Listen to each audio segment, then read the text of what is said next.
Bab 4. Mandi obat. Di era yang sangat sunyi dan kejam ini di mana binatang buas mengamuk dan kehidupan selalu berada di bawah ancaman, kebutuhan penduduk desa agak sederhana. Yang mereka inginkan hanyalah makanan yang cukup untuk memuaskan perut semua orang. Api unggun melompat-lompat, dan desa batu saat ini ramai dengan kebisingan dan kegembiraan.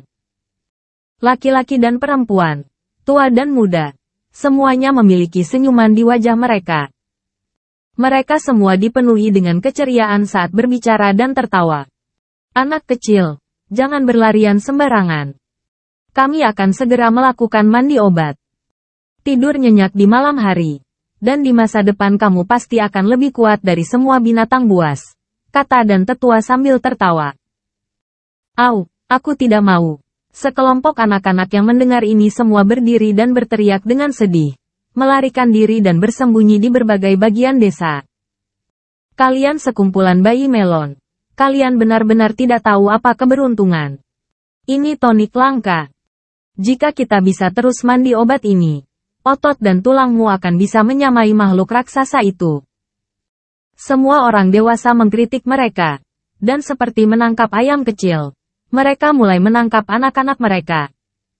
Sakit. Saya tidak ingin pergi ke bak mandi obat. Terakhir kali, rasanya seperti tersayat pisau. Petik 2. Ayah, lepaskan. Aku tidak ingin direbus. Sekelompok anak-anak melawan dengan keras. Tetapi senjata kecil mereka tidak sebanding dengan kekuatan orang dewasa. Pada akhirnya, mereka semua tertangkap. Di dalam ruang kosong di desa, 8 kuali tembaga besar telah dipasang sebelumnya. Api di bawah mereka mengamuk, dan cairan di dalam kuali mendidih. Beberapa tetua melemparkan tangkai demi tangkai tumbuhan obat ke dalam, dan dari waktu ke waktu, mereka juga akan memasukkan kaki ke labang panjang dan laba-laba seukuran kepalan tangan. Hal ini membuat cairan yang semula bening menjadi gelap dan keruh seolah-olah itu adalah tinta. Itu sangat menakutkan. Wajah kelompok anak-anak itu berubah menjadi hijau. Mereka semua ingin melarikan diri dan melarikan diri. Tetapi mereka semua tidak berdaya ditahan oleh orang dewasa. Segera setelah itu, beberapa penduduk desa datang dengan membawa 10 tempayan. Beberapa tetua dengan lembut dan hati-hati membukanya sebelum menuangkan cairan merah tua ke dalam kuali tembaga besar, menyebabkan cairan hitam pekat mendidih lebih cepat. Ini adalah darah asli yang langka dari tubuh binatang buas yang terbunuh. Itu sangat berharga, dan terlepas dari apakah itu orang dewasa atau anak-anak yang menggunakannya, mereka semua akan mendapatkan manfaat yang luar biasa, meningkatkan fisik mereka. Selain itu, dengan pemahaman penduduk desa tentang beberapa resep kuno, serta menambahkan beberapa ramuan obat darah sejati ini bisa menjadi lebih efektif. Selain darah asli, beberapa tetua juga menggunakan tulang sayap ular piton terbang, tulang kaki binatang berkaki 1, serta beberapa bahan lainnya dan menghancurkannya dengan susah payah sebelum melemparkannya ke dalam air mendidih. Ketika api padam dan isi kuali tidak lagi mendidih, suhu air akhirnya agak turun suhunya.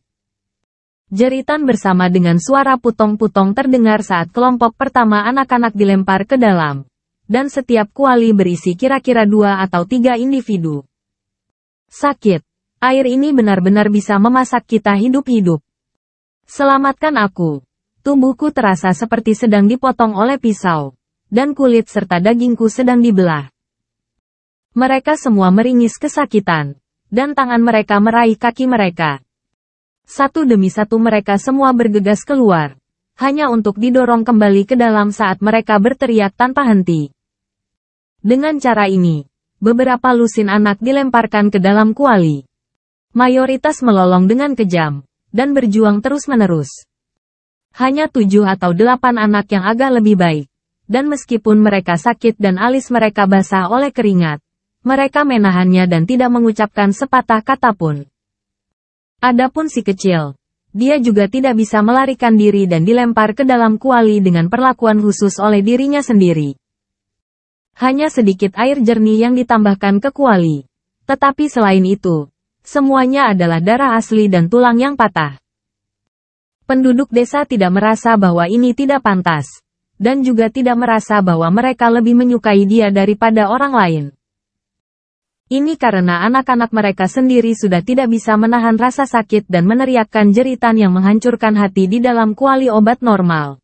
Tetapi lelaki kecil ini benar-benar bisa mengatasinya.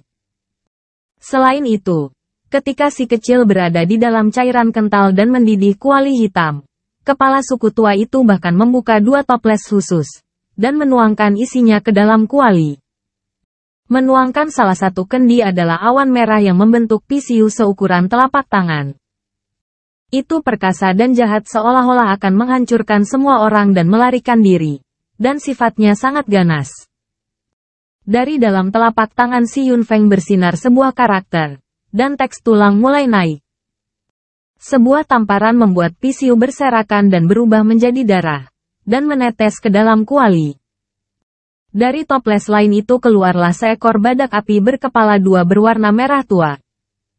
Itu sangat brilian, dan dengan kepala tinggi dia mendesis marah, dan dengan cara yang sama dilepaskan ke dalam kuali hitam oleh kepala suku tua. Saat suhu sedikit turun, si kecil diangkat dan langsung dilempar ke dalam kuali sambil meronta. Karena dia masih kecil, dia akan tersedak air.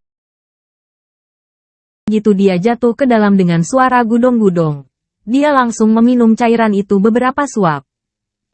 Anak-anak lainnya menunjukkan ekspresi simpatik padanya dan tiba-tiba merasa sangat beruntung.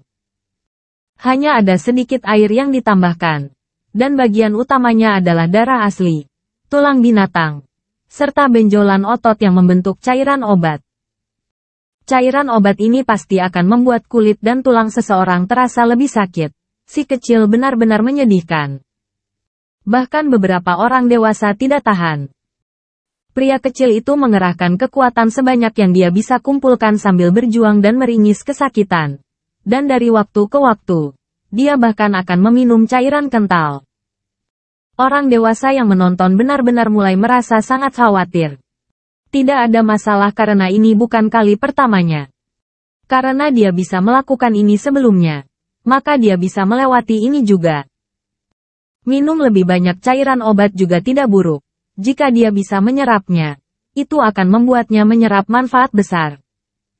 Kepala suku tua berbicara, karena perawatannya terhadap kesehatan si kecil cukup luas. Konstitusinya cukup kuat, dan kekuatan misterius teks tulang mungkin juga bekerja di sini dengan membantunya memperbaiki sebagian dari kekuatan obat. Si kecil seharusnya tidak merasakan sakit sebanyak itu. Tetua lainnya berbicara sambil mengelus jenggotnya. Pemandian obat berlangsung cukup lama, dan kelompok anak-anak itu basah kuyup hingga mereka tampak seperti monyet merah. Semuanya tampak agak sedih, dan sambil saling memandang, air mata menetes dengan suara hua-hua. Hanya setelah mandi obat selesai mereka berhenti menangis dan akhirnya merasa lega. Saat berada di dalam kuali hitam, si kecil tidak menangis. Matanya yang besar melihat sekeliling, dan wajahnya sedikit merona merah, menyerupai apel besar. Ketika dia diangkat, dia tampak seperti sedang mabuk, terombang-ambing. "Bagaimana perasaanmu?" seorang penatua bertanya. Si kecil bersendawa, dan berkata dengan kepala bingung, "Aku banyak minum, kenyang sekarang." Mendengar tanggapan murni dan berpikiran sederhana semacam ini, semua orang dewasa terpancing untuk tertawa. Lelah, pria kecil itu terhuyung-huyung dari sisi ke sisi, dan tubuh kecilnya jatuh ke pelukan si Yunfeng. Dia dengan ringan menggumamkan sesuatu dan sedikit mencicit sebelum tertidur lelap. Kembalikan anak-anak ini dan biarkan mereka tidur nyenyak. Besok, kekuatan mereka seharusnya meningkat secara signifikan, kata kepala si Yunfeng. Akhirnya, beberapa tetua menyingkirkan cairan sisa. Mereka tidak membiarkannya sia-sia, melainkan sekali lagi menyalakan kuali tembaga dengan api dan menambahkan beberapa tanaman obat. Mereka akan memasak sampai obatnya mengering dan menjadi kekuatan obat. Ini bukan hanya jenis tonik, tetapi juga jenis obat penyembuhan yang berharga. Membawanya untuk perburuan pegunungan bisa menyelamatkan nyawa. Dengan lingkungan yang keji dan sulit untuk berburu binatang ajaib, darah sejati benar-benar langka dan berharga. Mereka tidak mampu membuang bubuk obat yang sangat berharga itu bahkan setelah digunakan oleh anak-anak, dan tidak mau menyia-nyiakannya sama sekali. Secara alami, penduduk desa terkuat semua tidak peduli tentang ini. Karena selama itu bisa menutup luka dan menyelamatkan hidup mereka, itu sudah cukup.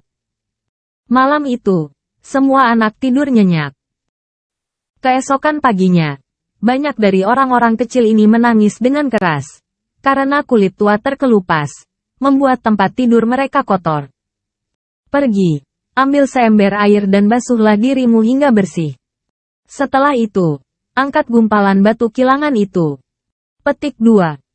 Ayah, itu yang digunakan kakak ketiga untuk melatih kekuatannya. Bagaimana mungkin aku bisa mengangkatnya?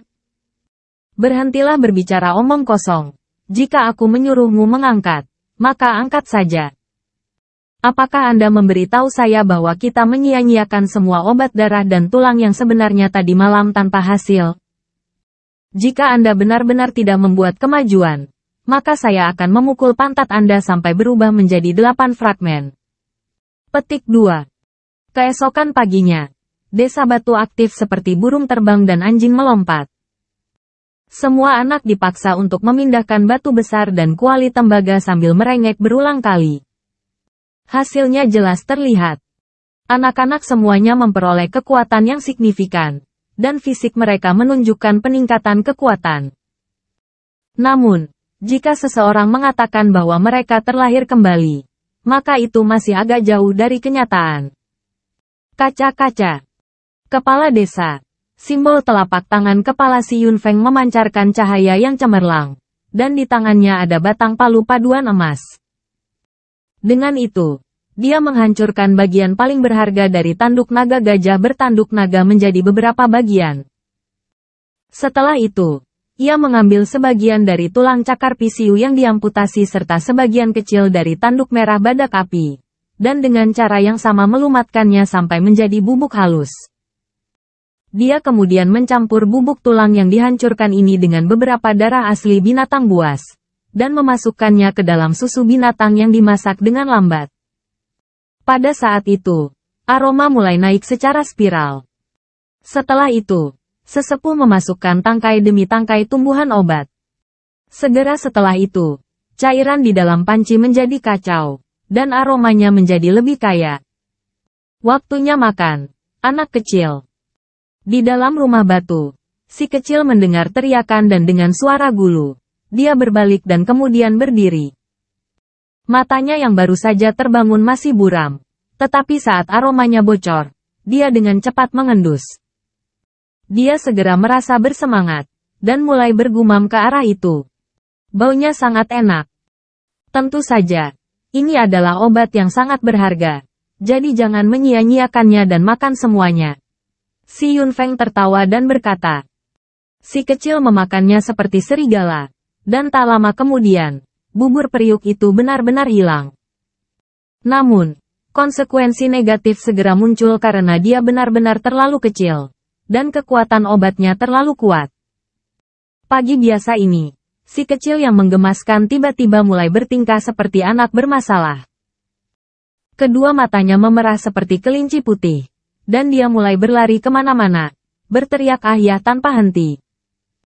Ekor anjing kuning besar yang menyedihkan itu sekali lagi ditangkap olehnya, dan terus-menerus ditarik. Ekornya hampir lepas, dan melolong dengan air mata selama setengah hari. Itu mengganggu semua penduduk desa dan menyebabkan kekacauan. Wei, anak kecil, kenapa kamu menarik pagar istri kakakku? Apa yang terjadi pada si kecil? Kenapa dia lari ke atap keluargaku? Cepat, berhenti. Jangan sobek ubinnya. Petik 2. Penduduk desa semua tercengang. Pria kecil yang biasanya sangat penurut berubah menjadi binatang buas kecil. Dia berlari ke semua tempat saat dia membuat kekacauan sambil menggunakan semua kekuatannya. Panci obatnya benar-benar terserap, dan hasilnya lumayan. Si Yunfeng dan beberapa tetua lainnya berdiri bersama, dan mereka saat ini diam-diam berkomentar. Menganggukkan kepala dengan puas.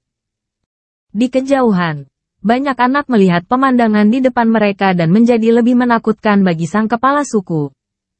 Semuanya gemetar dan gemetar saat mereka menjauh. Berkumpul bersama, mereka bergumam dengan suara rendah. Lelaki kecil itu sungguh menyedihkan. Telapak tangan si kecil bersinar dan dia mengangkatnya ke atas. Dari lengan kecil itu muncul teks tulang. Dan itu berkedip terus-menerus. Itu benar-benar misterius. Selain itu, fisiknya menjadi lebih kuat, dan kecepatan serta kekuatannya meningkat dengan selisih yang besar juga. Ini juga alasan mengapa kepala suku tua sangat puas. Hanya setelah 2 jam dia akhirnya tenang. Dia menggaruk kepalanya dengan linglung, dan berkata dengan suara rendah, "Iya, aku dalam masalah. Silakan pergi ke